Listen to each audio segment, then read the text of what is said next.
are back in the sunny Pacific Theater after Pearl Harbor, and we're going to finish up this war this week and be done with this unit that's turned into a 2-month monstrosity. You will find this presentation, of course, on the website as usual. So, based on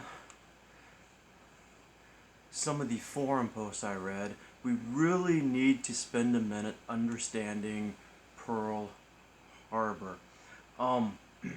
This is where we tie together the very beginning of this unit to the end of this unit. Japan is a country that's low on resources. From our perspective, it looks so stupid that they attacked Pearl Harbor, but you have to be able to look at it from their perspective. They're trying to build an empire that covers the Pacific Ocean. Their bubble is expanding, and if their bubble is expanding, it's going to clash with the American bubble. You have to go back to some of the seeds we've planted throughout this class. The American bubble was also expanding across the Pacific Ocean due to that Alfred Thayer Mahan thesis. The idea that we have to own gas station islands linked across the Pacific so we can trade with China and Australia and India and Japan even itself. Our trade depended on that. We took the Philippines from Spain in 1898 as a centralized place for our trade. So if their bubble's expanding and our bubble is expanding, the bubbles are going to clash at some point. Japan's problem is they don't have a whole lot of resources. They're not scared of us. There's nothing to be scared of in 1941 America. Our entire military history consists of the American Revolution, where France and Spain and Prussia and even some other countries helped us win against England. Taking Mexico in 1848 was like attacking a kindergarten, and taking the Philippines from Spain in 1898 was much like attacking a nursing home. Japan did not fear our military power. The only thing they have to fear are our resources. America has endless amounts of resources. Another discussion forum thing that I keep seeing come back up. It's the American resources that pushes Germany into negotiating that Treaty of Versailles in World War I. Nobody is scared of our military power at this point. It's the resources. The typical way I'd explain this in class is just a little metaphor. If I had to fight Coach Bonnell someday, he has all the resources. He's a bigger guy. He's a stronger guy than I am. I haven't lifted weights since high school. I haven't ran a mile since 1993. He has all the resources. I have no resources. But if it becomes inevitable that we're going to fight a war, I'm going to Pearl Harbor him. I'm going to sneak up behind him with a bat or a chair and try to end the war before he ever knows we're in a war. That's what Pearl Harbor is. They didn't go into this thinking, oh, we can't win against America, but we'll try anyway. No, they went into it thinking, we will knock America out before America knows they're in a war. And Pearl Harbor was the perfect opportunity. We expected an attack in the Philippines, and so they delivered an attack in the last place we expected.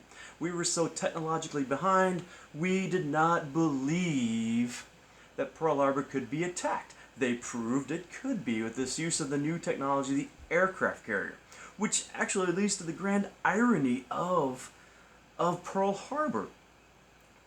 We did not value our aircraft carriers. We brought our battleships in, we put them in the harbor, we lined them up so nice and safe, and the carriers are out messing around in the ocean somewhere, vulnerable to attack. If we'd have known the carrier was such an important tool, we would have holed that up in Pearl Harbor and tried to protect it. And so, ironically, the great irony of Pearl Harbor is Japan taught us how to win the war by attacking us at Pearl Harbor with aircraft carriers. In essence, they failed to knock us out of the war as they had hoped they would. And this is going to cause Japan serious problems, and the whole point of this little video is going to be Coral Sea and Midway, which is how they try to solve this new problem of Japan's a small nation, not a lot of resources, and they've awakened the sleeping giant. So, Just a couple preliminary things here before we get to actual Coral Sea and Midway. In the presentation, you'll see this wonderful picture here of Pearl Harbor surprise attacked. 85% of our Navy was destroyed at Pearl Harbor. That means the rest of the American empire out there in the Pacific is totally vulnerable to Japanese attack. Pearl Harbor's way over here, so all the soldiers we had on our gas station islands, especially the Philippines, are suddenly just isolated out there in the middle of nowhere. Our Navy cannot go help them at all. So the real thing the Japanese wanted was the Philippines, right here. The Philippines are the Walmart of the Pacific. If you own the Philippines, you can base your Navy there, you can base your trade there, and trade with Australia, India over here, French China. It's just the central Walmart area. And so as soon as Pearl Harbor is attacked, the Philippines also get attacked. And that's what this little picture here is. On the left is General Douglas MacArthur, and he's hugging, this is actually after the war, his second in command, General Jonathan Wainwright. We had 75,000 soldiers on the Philippines. MacArthur was the commander of the Philippines before World War II. He was the senior ranking man in the entire U.S. Army before World War II. In the Pacific Theater, he has Eisenhower and Patton all rolled up into one. He's been running the Philippines for 20 years for us before World War II. He is a World War I hero. He led the infantry, a division called the Rainbow Division. When we couldn't decide which states to send troops first to World War I, he made a division of all 50 states. So it's called the Rainbow Division because it reflected the diverse colors of America. He led the infantry, Patton led the tanks, and we win World War I. MacArthur eventually gets a Congressional Medal of Honor because of his World War I heroics, and that is a very difficult thing to attain, and he holds the unique distinction of his father got a Congressional Medal of Honor at the Battle of Chattanooga in the Civil War. He got the Congressional Medal of Honor between World War I and World War II for his World War I heroics. They're the only father and son team to ever both win the Congressional Medal of Honor. His ego is the size of the moon. He's cut off from the rest of the world in the Philippines. He's got 75,000 soldiers, and he vows to fight on until America can come save him. Keep in mind, 85% of the American Navy was destroyed at Pearl Harbor, but he vows to fight to the last man on the Philippines. And Douglas MacArthur himself plans to be the last man at what becomes the Battle of Corregidor, where he holes up and tunnels on Corregidor Island just off of the coast of the Philippines, right off the Bataan Peninsula, where we have more soldiers, and he forces the Japanese to fight him till almost the absolute death. His wife and child are there. He kept them in a cave on Corregidor while he's going to fight to the last man. The only interference there is Franklin Roosevelt comes along and says, Douglas, this is ridiculous. We need you. You are the senior military officer in the entire United States Army. You have more knowledge than like everybody else put together. So FDR orders him off of the Philippines. And the story is actually haphazardly adventurous. A PT boat is sent in, which is about a 50-foot speedboat with massive engines. It races into Corregidor. Douglas MacArthur jumps on the boat with his wife, and his son was about 3 years old at this time. And they go speeding off. These boats could do 60, 70 miles per hour across the ocean. But you're hitting huge waves, and it's just a terribly uncomfortable ride. And they shoot south for these southern Philippine islands so that Douglas MacArthur gets a plane to Australia and escape. But before he leaves, he makes the most famous vow ever in American military history. He vows, I shall return. And we'll pick up with that story, the island hopping, but this picture is him returning to save the Philippines. His second in command was captured by the Japanese. Those 75,000 guys were put on a thing called the Bataan Death March. They were put in prisoner of war camps. Wainwright was down to 95 pounds by the end of the war. Japan committed just atrocious atrocities against us in World War to. On the Bataan Death March, these 75,000 guys were marched to prison camps. If they stumbled, if they fell behind, if they couldn't keep up, the Japanese just cut their heads off. Think of the pictures we had before, at the beginning of the unit, when Japan started the war. These guys suffered immensely. Just for trivial knowledge, there was a guy from St. Genevieve by the name of Joe Wolfe in the Philippines when all this happened, and he was held by the Japanese for 3.5 years. If you've seen the movie Unbroken, or if CP3 English is still going to read the novel Unbroken, that covers about a year in a Japanese prisoner of war camp. Joe Wolfe of St. Genevieve went 3.5 years. He was moved from the Philippines on transport ships to Japan by the end of the war. Ironically, those transport ships were spotted by American submarines, and some of them were shot and sunk by American submarines. They had no idea there were Americans on the ships. He was placed in a prison camp outside of Nagasaki, Japan, and forced to be a coal miner. Not allowed to hear English, not allowed to speak English, given no news of the war for 3.5 years. His only source of info was one of the guards spoke perfect English, because one of the guards happened to be a Japanese American that was home visiting his grandparents when Pearl Harbor happened, and was trapped in Japan for the duration of the war, drafted into the Japanese army, and forced to be a guard at this prisoner of war camp. So he befriended Joe Wolfe and gave him inside information. Then one day there was a giant boom in Nagasaki and all the guards ran away, and we'll let you put 2 and 2 together. So the war starts off very poorly for America in the Pacific. We lose 75,000 guys in the Philippines instantly, and they're just cut off. So the next little trivial incident, just to restore a little dignity to America, is a thing called Doolittle's Raid. Jimmy Doolittle was a pilot who comes up with the outrageous idea of, they're going to bomb us, well, we, by golly, will just bomb them. Of course, this means taking aircraft carriers close to Japan. Franklin Roosevelt's very leery to do this, because we've realized the aircraft carrier is the most important weapon in the Pacific theater because of all the oceans, and so we only have 3, while the Japanese have 5 or 6. We have to be very careful. We really dodged a bullet. These aircraft carriers were not sunk at Pearl Harbor. So here's Jimmy Doolittle saying, give me the aircraft carriers, I'll go bomb Tokyo, which is an impossibility. The other part of his idea is, this is real technical, aircraft carriers are made for single-engine fighter planes. Jimmy Doolittle has this crazy idea of, we will put full-size bombers on the aircraft carriers, I'll get all volunteer pilots, and give me 15 full-size bombers, and we will bomb Tokyo like mad. These bombers can carry probably 20,000 pounds worth of bombs each, and try to do some damage. The problem is, bombers don't really take off from aircraft carriers, so he has them stripped down to the bare essentials, no machine guns, no armor, until he can get them off of a runway the length of an aircraft carrier. And he gets volunteer pilots to do this. The problem is, even if you can get the bomber off the deck of the aircraft carrier, there is no way you can land one of these things on an aircraft carrier. It would be like me going up the hallway and putting one of our flat tables in the classroom out in the hallway and running down from the senior tee as quickly as I could and belly flopping onto that table and not sliding off the other end of it. It would just be impossible.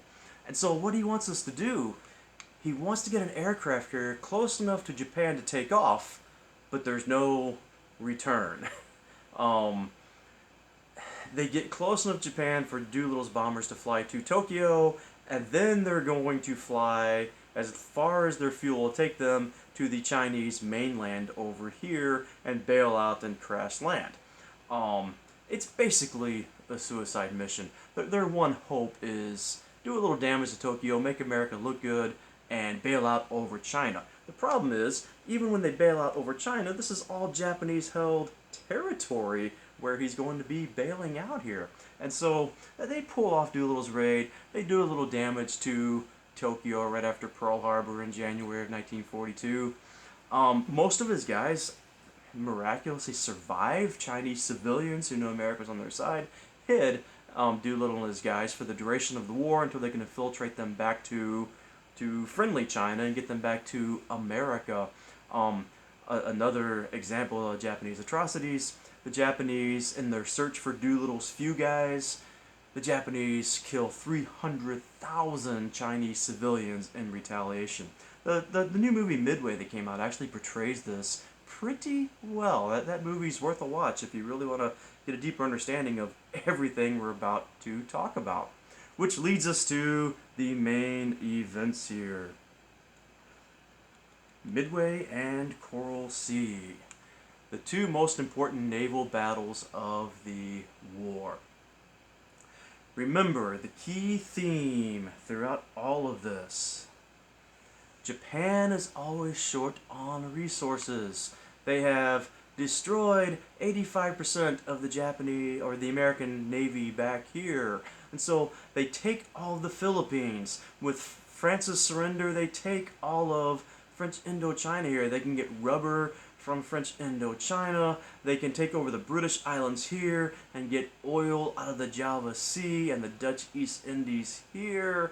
And the mother pearl they can get is Australia, which will give them all the minerals they need. And it's a continent. If the Japanese can just march south after Pearl Harbor, take the Philippines, and march through New Guinea here and take Australia, well, then they have the resources they need to fight America in a long war. This is so important that America makes the decision of, well, we have to save Australia. It's the only way we can stop them from getting the resources they need to defeat us. And so Australia is so important, we shall risk our aircraft carriers to defend Australia. And we race them from Pearl Harbor down here to the Coral Sea. This is literally where Nemo got lost. Literally, the Great Barrier Reef is right here. The Coral Sea is exactly where Nemo was set. And we meet up with the Japanese fleet there about to invade Australia, and we prove something once and for all. The winner of World War II would be the one with the air power. This was a carrier-to-carrier battle. Our airplanes are trying to bomb their aircraft carriers, their airplanes are trying to bomb our aircraft carriers, and plus they're fighting in the middle doing the famous World War II fighter-pilot dogfights. And in the end, America comes out victorious. Except for one thing. We save Australia, but in the combat,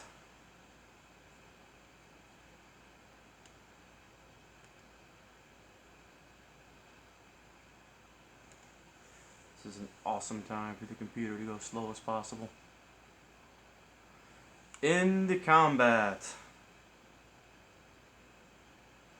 one of our aircraft carriers, the USS Yorktown, is severely damaged. Not sunk, but the flight deck has been hit by bombs. There's giant holes so no airplanes can take off or land, and the engine rooms are blown to pieces. And so we're basically down an aircraft carrier because of the Coral Sea, even though we win.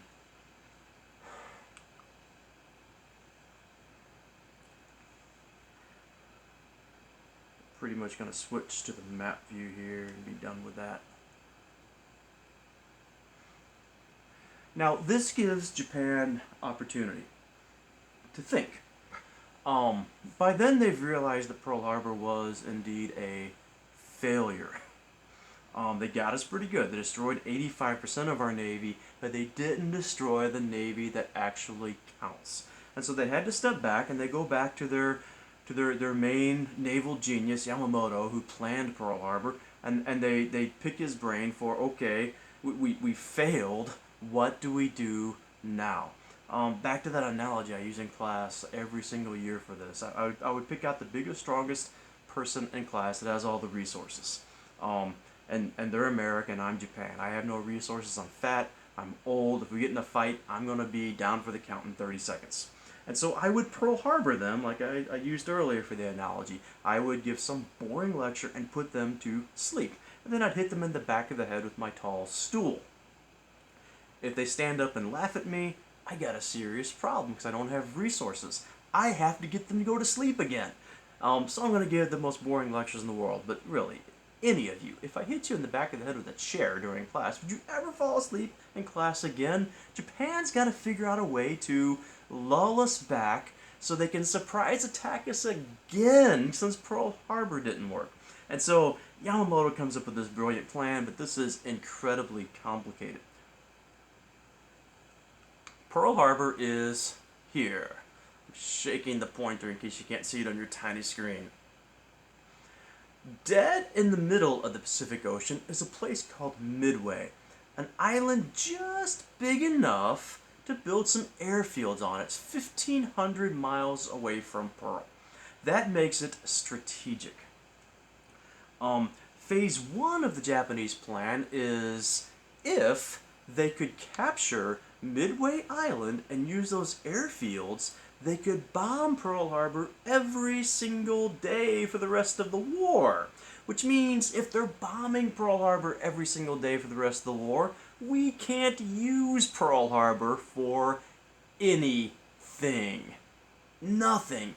It needs to be the staging area for all of our operations. It's where we're going to repair ships. It's where we're going to send troops over there. We're going to build up supplies there. If we can't use Pearl Harbor, all that has to be done from California, way over here on the right side of the map, and Pearl becomes useless. And there's really no possible way we can save Australia or the Philippines or ever invade Japan if everything has to be done with the West Coast. If Midway is captured, America loses the war. Now that's the easy part to understand. Japan is a smart country. They realize that we know Midway is valuable. They realize that, if we try to take Midway, America will defend it with everything they have, which is our 2 remaining aircraft carriers. And so the real Japanese plan is phase 2. While they act like they're just invading Midway, they're going to secretly gather up the entire Japanese Navy, wait for our aircraft carriers to show up, all 2 of them now because we lost the Yorktown at Coral, and pounce upon our aircraft carriers in a second surprise attack, destroying the American aircraft carriers, and Japan wins the war.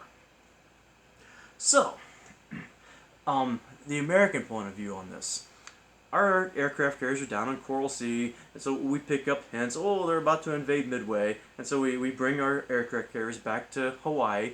Yorktown had to be towed back to Hawaii. It's a 30-day tow job just to get the Yorktown from Australia down here to Hawaii, and then it's got to be put in dry docks and basically totally rebuilt. When the experts look at the Yorktown, they all scratch their heads and come to the conclusion it's going to take 3 months to fix the Yorktown.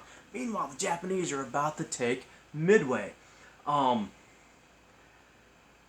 then something shockingly surprising happens, and this changes everything. We broke the Japanese code. We realized their plan at Midway is to suck us into another surprise attack at Midway.